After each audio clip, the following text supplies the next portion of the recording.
lógico, si una mujer pare, lo más lógico es que si parió, dejó de ser virgen. Eso es de lógica. Y María parió. Si María parió, humanamente, eso es lo normal. María tuvo que haber dejado de ser virgen. Eso es normal. Pero, ¿por qué los católicos creemos que María parió y no perdió la virginidad, sino siguió siendo virgen? O los católicos estamos locos, o en la Biblia está escrito y los católicos lo creemos. Yo quiero que el mundo entero sepa que los católicos no estamos locos para creer que una mujer después de parir siga siendo virgen. No. Que los católicos decimos que María es virgen después del parto, porque está escrito en las Sagradas Escrituras. Y como los evangélicos nadie se lo ha mostrado, hoy yo se lo voy a mostrar para que ustedes vean por qué nosotros decimos que María es virgen antes del parto, en el parto y después del parto. Pero antes de mostrárselo, yo voy a hacerle una pregunta a ustedes. Y en ustedes, a los hermanos evangélicos. Pregunto, según los evangélicos, ¿María es virgen después del parto? No. ¿María es virgen antes del parto? Sí. Entonces yo le pregunto, ¿cómo puede ser en la vida real? En la vida real. En la vida real, una mujer puede quedar preñada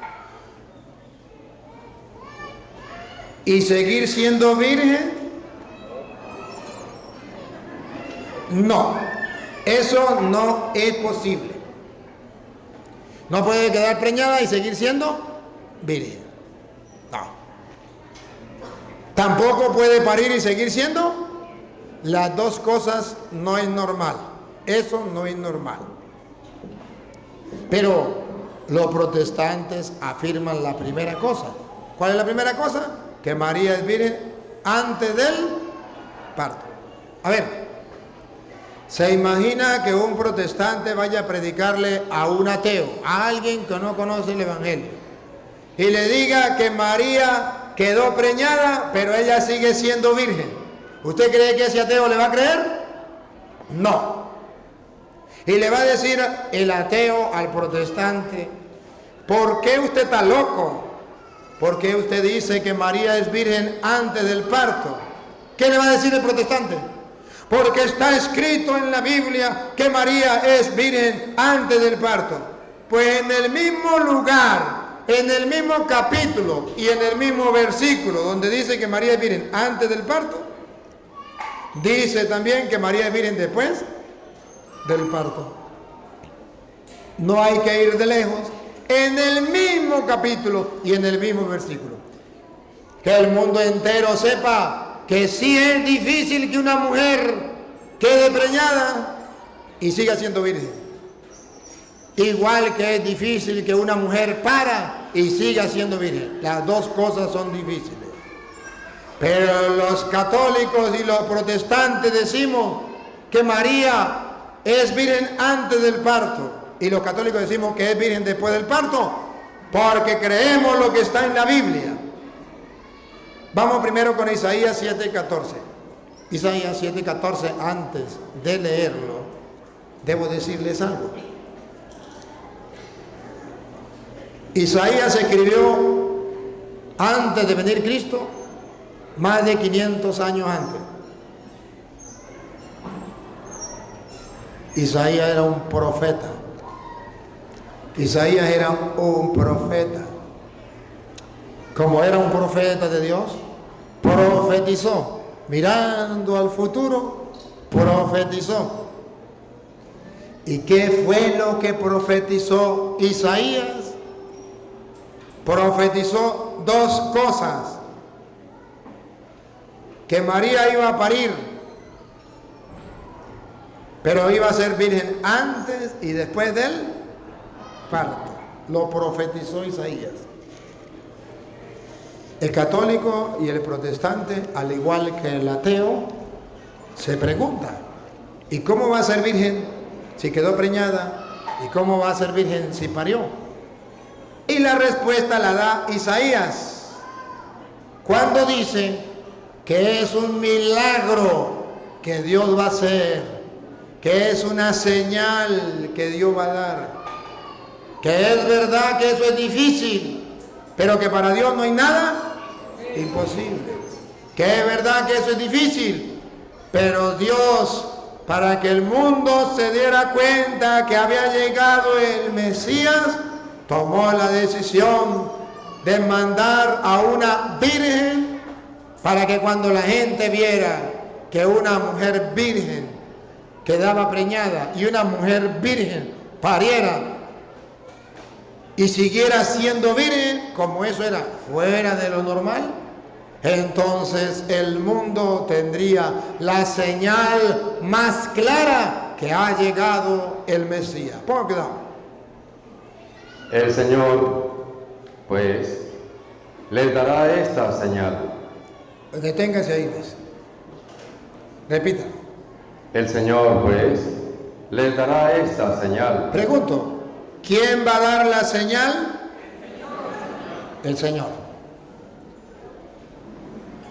¿De qué señal estamos hablando? El pueblo se está preguntando: ¿cuándo vendrá el Mesías? ¿Cuándo nacerá el Mesías? Porque decía, el Mesías va a nacer, vendrá el Mesías. Y decía el pueblo, ¿y quién será el Mesías? ¿Será el niño, el hijo de doña Petra? ¿El hijo de doña Pánfila? ¿Cuál será el Mesías? Y el Señor dice, le voy a dar una señal. Pregunto, ¿una señal es algo normal o es algo fuera de lo normal? Fuera de lo normal. Si usted va manejando un carro, es de día, está claro. ¿Es normal que el carro que venga traiga las luces encendidas? No. Pero usted va manejando el carro y el carro que viene al frente le prende las luces. ¿Qué es eso? Una señal. ¿Cómo sabemos que es una señal? Porque le prendió las luces. Usted va detrás de otro carro y usted va que lo pasa. Y el carro que va prende la luz de cruce. ¿Qué le está dando? Una señal. Una señal. No es normal que lleve la luz prendida. No es normal. ¿Le prende la luz? Es una señal. Algo fuera de lo normal. A ver, ¿qué es lo que Dios le va a dar al pueblo de Israel? Si es una señal, ¿es algo normal o es algo fuera de lo normal? Fuera de lo normal. Ayúdenme a pensar, respire profundo, ayúdenme a pensar. ¿Qué tal que Dios le diga, le voy a dar una señal para que ustedes descubran cuándo van a ser el Mesías? Una mujer se va a acostar con su marido, va a tener relaciones, va a quedar preñada, va a parir y va a dejar de ser virgen. Ahí ha llegado el Mesías. ¿Ustedes podrán ver la señal? No, porque eso es lo normal. Todos nacimos así. Todos nacimos así. Aquí no hay señal. Pero para que sea una señal, escuchen lo que dice Isaías, para que se den cuenta que es una señal. La joven está embarazada y da a luz un varón. Aquí está la señal que Dios va a dar. La joven está embarazada. Para ustedes a lo mejor joven no significa nada, pero para el pueblo de Israel, joven, doncella o virgen es lo mismo. Ahorita dice joven hasta la que tenga 100 años. El pueblo de Israel no. Joven era la que era virgen. ¿Y saben qué significa virgen? no tausá. No tausá. Eso significa virgen. Pues Isaías da una señal. Repítalo, Luis. El Señor pues les dará esta señal. A ver, por favor. Dios va a dar una señal. A ver si la señal es que la joven virgen solamente va a quedar embarazada, como dicen los protestantes. O la señal es doble. Quedará embarazada y dará a luz, como enseñan los católicos. Yo quiero que ustedes pongan la lupa y verá que la señal está dividida en dos partes. Y está dividida por una coma o por una i. Para que ustedes vean que la señal es una señal dividida en dos partes. Dale. La joven está embarazada. Primera parte. Repítalo. La joven está embarazada. Ahí es donde la Iglesia Católica enseña: la virgen es virgen antes del parto, porque dice la joven está embarazada. Eso significa virgen antes del. Hasta ahora está embarazada, no ha parido, está embarazada. Esta es la señal. Es difícil que una mujer quede embarazada sin tener relaciones con un hombre, y que siguiendo siendo virgen. Eso es imposible. Pero si la Biblia lo dice, lo creemos. Pero no solamente dice la virgen está embarazada, punto y aparte. Si hubiese un punto y aparte, los protestantes tendrían la razón de decir que María es virgen solamente antes del parto, porque la Biblia había dicho: Dios le va a dar una señal, la virgen quedará embarazada, punto y aparte. Esa es la señal. Pero reto a los protestantes que busquen la verdad, a que miren a ver si hay un punto y aparte, o hay una coma o una i. Si llega a haber una coma o una i, significa que la señal está dividida en dos partes. La primera parte, virgen antes del parto, y la segunda parte, virgen después del parto. Repítalo, Luis.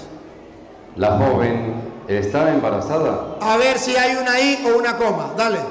Y da a luz. Ahí. Hay una i. Repita, dale la i. La joven está embarazada y... I. No ha terminado. I. Continúa. No pare. Sigue. Porque dice i. Viene la segunda parte de la señal, del milagro. ¿Cuál es la segunda parte? Da a luz un varón. La segunda parte es que da a luz un varón. Los protestantes creen en la primera parte antes de la I, pero no creen en la segunda parte después de la I. Los católicos creemos la primera parte antes de la I, la segunda parte después de la I. Ojo, ahí no dice la Virgen, ahí no dice María, ahí dice la joven, la Virgen.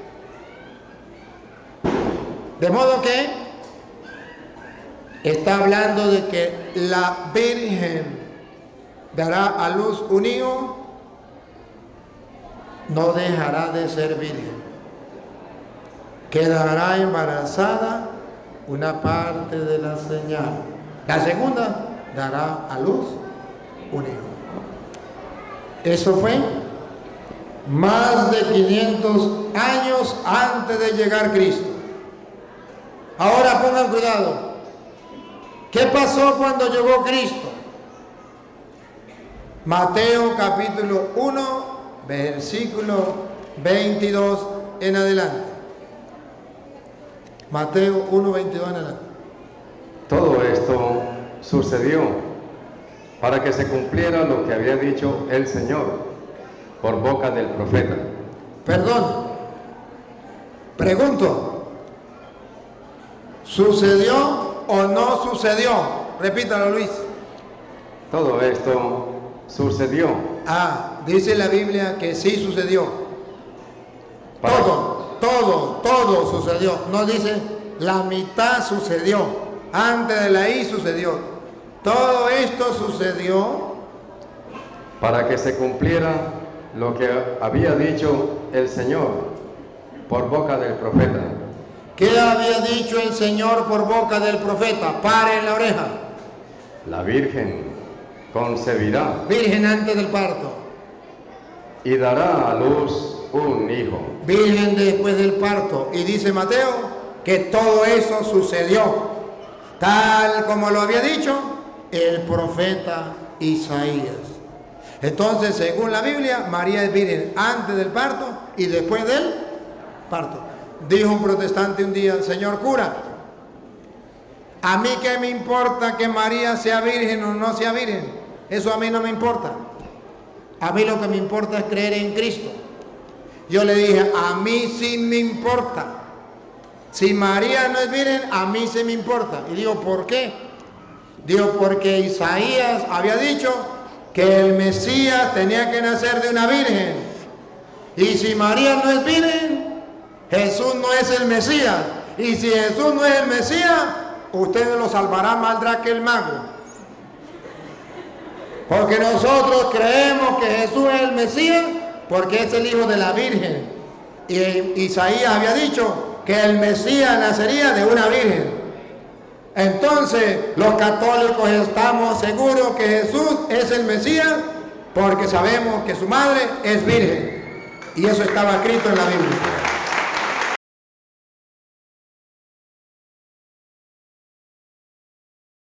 Fíjense que el Señor Jesús, en una parte, en una discusión, quiero recordarles, queridos, que decía el dogma que habíamos leído de la perpetua virginidad, el dogma bajo el emperador Justiniano en el concilio de Constantinopla en el 553. Allí decía la perpetua virginidad, que dice que María fue virgen antes, durante y después del parto. ¿Será esto un milagro que Dios hizo para que ella continuase siendo virgen a pesar de haber tenido el parto? ¿Será que María nunca tuvo una vida normal con su marido José? ¿A qué se debe esta teología de la virginidad perpetua de María? Como habíamos mencionado al principio, a un alejamiento de la palabra de Dios. Miren lo que dice la Santa Biblia, queridos. El versículo 25. Y no la conoció hasta que parió a su hijo primogénito y llamó su nombre Jesús. ¿Escucharon esto? Y no la conoció hasta que parió a su hijo primogénito. ¿Por qué utiliza la palabra primogénito? Una curiosidad, porque tendría que haber puesto a su hijo Jesús si era el primer hijo. ¿Por qué su hijo primogénito? Otra curiosidad más. Y llamó su nombre Jesús. ¿Qué quiere decir esa expresión? Y conoció hasta que parió, no la conoció. ¿Qué quiere decir? Que cuando Cristo nació, María y José nunca consumaron su matrimonio, nunca la conoció. La palabra conoció en la Biblia tiene connotaciones de relaciones sexuales, como por ejemplo cuando Adán y Eva fueron expulsados del Edén, entonces Adán conoció a Eva, un hijo que lo llamó Caín, la volvió a conocer, nació Abel, después vino Sem. Esa es la expresión en toda la Biblia. ¿Qué nos está diciendo acá la palabra de Dios, querido? María después tuvo una vida normal con su marido José. Acá dice que una vez que parió al hijo, conoció, querido, no la conoció hasta. O sea, él no la tocó mientras ella estaba embarazada de Cristo. Y después que parió a Cristo, ¿la habrá conocido? ¿A qué se debe esta doctrina? A que el catolicismo en la Edad Media adoptó una postura respecto a las relaciones sexuales, que todas son pecaminosas y la única, el único objetivo de una relación sexual era solamente la procreación. Ni siquiera era permitido el sexo en el matrimonio de una manera normal. Cuando Dios bendice el sexo en el matrimonio, Dios le dijo a Adán y Eva, multiplicaos. Dios es el que bendice. Bienaventurado el hecho sin mácula, dice el apóstol Pablo. Esto nace también de una mala interpretación del supuesto celibato que se les impuso en la Edad Media, también justo en ese periodo, a los sacerdotes y a las monjas. No hay nada más alejado de las Sagradas Escrituras que la prohibición del sexo lícito adentro del matrimonio. Dice, por ejemplo, el sabio Salomón, que no hay don mayor de Dios hacia el hombre, que es come su vino, bebe su vino con alegría, sus manos con el que se afana trabajando, y goza de la mujer de su juventud todos los días de su vida. Lo dice la Biblia. Ahora, alguno dirá, qué blasfemia que estoy diciendo, queridos, pero eso es la palabra de Dios, es lógica, queridos. Entonces, hasta acá llegamos con el tema de la anunciación del nacimiento de Cristo. Luego, otros pasajes donde aparece María. Antes de esto, quiero notar que en el capítulo 2 de San Juan que habíamos leído, dice que después de esto descendió a Capernaum él y su madre y hermanos y discípulos, y estuvieron allí no muchos días. Jesús tuvo hermanos. Acá ya no se menciona a José porque se cree que José ya había muerto. Jesús comenzó su ministerio a los 30 años. Se menciona por última vez a José a los 12 años, cuando él se extravía y se queda en el templo. No se extravía en realidad, sino que sus padres lo pierden. Él se quedó a predicar. Pero esa fue la última oportunidad en que José aparece en la Biblia. Luego, acá ya a sus 30 años, ya José no aparece y se menciona hijos de María. ¿Será que María tuvo hijos después de Jesús? La doctrina de la Inmaculada Concepción dice que no. Y hay muchos círculos en el cristianismo que dicen que María ya no tuvo más hijos. Entonces, como este es un tema que no es ni troncal, ni es tan importante si tuvo más hijos o no más hijos, yo solamente voy a brindar lo que yo creo de este pasaje. Cuando a Jesús le decían, tu madre y tus hermanos te buscan, la Biblia dice que los hermanos no creían en él. Entonces algunos dicen que la palabra hermano en realidad quiere decir primos. Otros dicen que son hijos de José. Entonces la pregunta acá, ¿hijos de quiénes son? ¿Son de María? ¿Eran hijos de José? Porque no se nos dice nada antes para decir que José tenía otra mujer o que tenía otros hijos mayores. No se nos dice nada, ni tampoco después, sino simplemente se nos dice que sí concretaron el matrimonio después que el niño nació. Y cuando se concretaban los matrimonios, eran para procrear. Esa es la lógica bíblica. Ahora, ¿de dónde me agarro yo para decir tal afirmación? Vamos a leerlo. En el libro de Salmos, en el capítulo 69, en este capítulo de Salmos se profetiza las aflicciones del Mesías. Es imposible darle otra aplicación a este capítulo de Salmos. Este es un capítulo profético, pueden leerlo completo.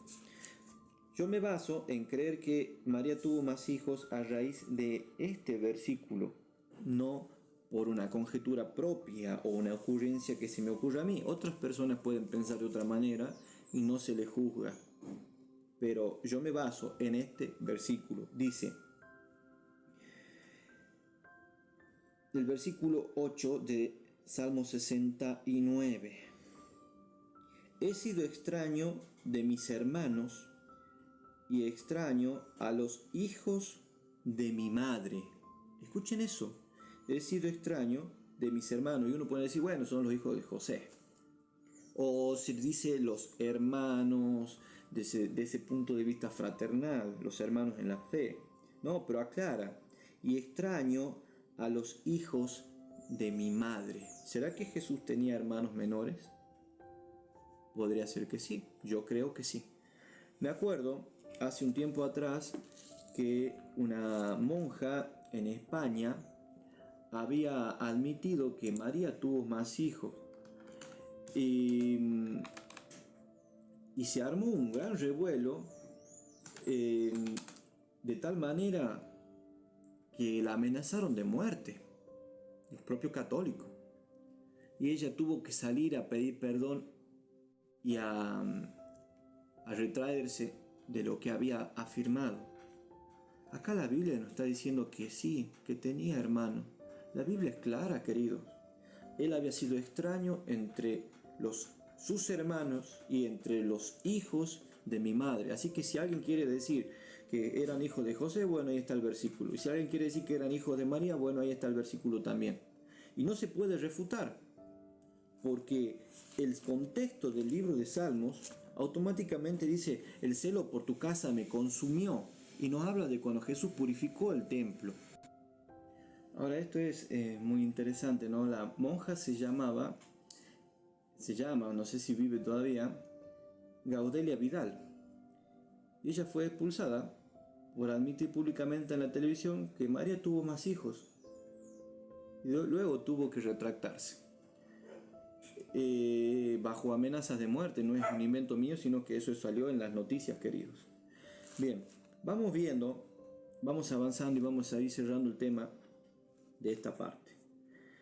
¿Será que María es madre de todos nosotros? La próxima vamos a ver los otros dogmas, los otros 3 dogmas, y vamos a ver si María es la reina del cielo, si María ascendió, como se dice en la tradición y en el magisterio católico.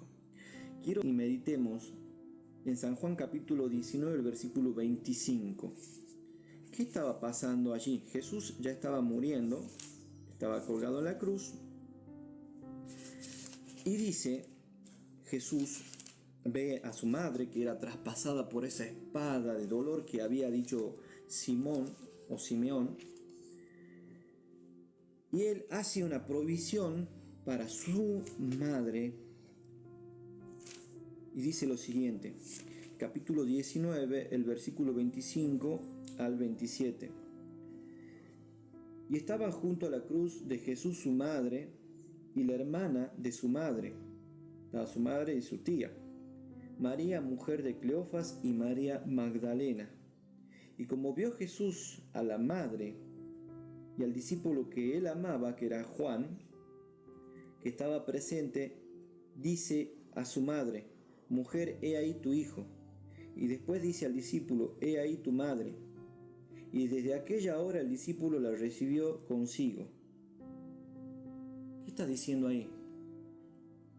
¿Está diciendo que ahora ella es madre de todos nosotros? ¿O está diciéndole a su madre que ahora ella lo tome como hijo a Juan, y le está diciendo a Juan que la cuide a ella como su madre? ¿Qué está diciendo? ¿Qué entendió Juan de esto? Porque si Juan hubiese entendido que ahora ella es la madre de todos nosotros, en el propio libro de Juan tendría que decir: ahora María se considera madre de nosotros, o en las cartas, o en el libro de Apocalipsis, o alguno de los otros apóstoles, y nadie dijo absolutamente nada de que María era madre de todos nosotros. Acá se ve que Juan entiende lo que le dijo Jesús, y desde aquella hora la recibió consigo. Queridos, el último pasaje donde María aparece en la Biblia es en Hechos capítulo 1, el versículo 13, cuando era previo al Pentecostés y todos los apóstoles se congregaron en el aposento alto. Y dice allí lo siguiente: y entrados subieron al aposento alto donde moraban Pedro, Jacobo, Juan, Andrés, Felipe y Tomás, Bartolomé y Mateo, Jacobo, hijo de Alfeo, Simón, Celotes, Judas, hermano de Jacobo. Y todos estos perseveraban unánimes en oración y ruego con las mujeres y con María, la madre de Jesús, y con sus hermanos. Algunos dicen que la iglesia verdadera es la que tiene a María. Y por eso aquí está el grupo de apóstoles venerando, honrando a María.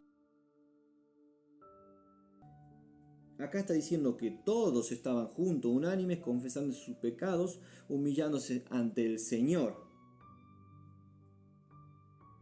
Y estaban perseverando, unánimes en oración, en ruegos, con las mujeres, con María, la madre de Jesús. ¿Y quiénes más? Sus hermanos al final creyeron. Y con sus hermanos. Queridos, la palabra de Dios es clara. Me voy a despedir con el texto de Hebreos en el capítulo 4. Dice lo siguiente, 4:12 de Hebreos, porque la palabra de Dios es viva y eficaz, y más penetrante que toda espada de dos filos, y que alcanza hasta partir el alma, y aun el espíritu, y las coyunturas y los tuétanos, y discierne los pensamientos y las intenciones del corazón. La palabra de Dios parte y separa el error de la verdad. Queridos, vamos a ir viendo esto conforme a que vaya pasando el tiempo desde el siglo III, el siglo IV y el siglo V. Nosotros arrancamos viendo cómo Constantino cambió el sábado al domingo, y después en el concilio de la Odisea los padres, el papa, los sacerdotes aceptaron el cambio bajo dones que se les ofrecía, pero cambio que no estaba en la Biblia. La palabra de Dios había profetizado que el cuerno pequeño pensaría en cambiar los tiempos y la ley, y así fue como ocurrió. Y esa obra del cuerno pequeño comenzó a crecer hasta llegar a ser un cuerno grande y derribar a 3. En los otros temas vamos a seguir con esta información, querido, con estas prédicas. Vamos a ver la segunda parte de los dogmas de María y textos controversiales respecto a María. Y quiero llegar a la conclusión, queridos. ¿María era obediente a los mandamientos de Dios? ¿Sí o no? Váyanse haciendo esa pregunta. Y allí usted, en el próximo tema, va a poder ver qué iglesia realmente tiene a María y cuál tiene a una María inventada a lo largo de la historia. Querido, no es mi intención ofenderte, sino es acercarte a Dios, que tú ores, estudie la Biblia y aprenda tú mismo a comunicarte con tu Dios, porque Él está siempre viviendo para interceder por cada uno de nosotros. Para la gloria de Dios, una vez más, esto fue Principio de Vida. Hasta el próximo capítulo.